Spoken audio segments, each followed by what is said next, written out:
চলচ্চিত্রাঙ্গনে আসার আগে charm model হিসেবে কাজ করতেন আলোচিত চিত্রনায়ক শরীফুল রাজ। এছাড়া বেশ কয়েকটি বিজ্ঞাপনেও দেখা গেছে তাকে।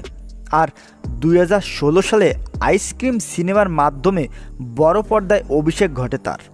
এরপর নিয়মিত কাজ করেছেন একের পর এক হিট সিনেমায়। এবারের ঈদুল আজহায় মুক্তি পেয়েছে 3টি সুপারহিট সিনেমা।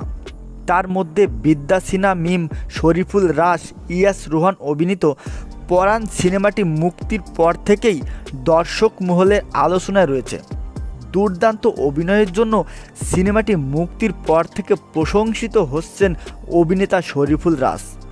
জানা গেছে, পরাণ সিনেমা মুক্তির পর এই অভিনেতা প্রচারণায় অংশ হিসেবে বিভিন্ন হল পরিদর্শন করেছেন, দর্শকের সঙ্গে সিনেমাও দেখেছেন।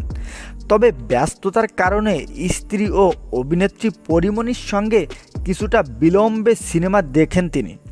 সেদিন একঝাঁক তারকাদের সঙ্গে পরিমণিকে নিয়ে সিনেমা দেখেন এই অভিনেতা। এদিকে সম্প্রতি মাকে নিয়ে রাজধানী মহাখালীর স্টার সিনেপ্লেক্স SKS টাওয়ারে সিনেমা দেখতে যান রাজ। এ সময় প্রেক্ষাগৃহে হল ভর্তি দর্শক ছিল।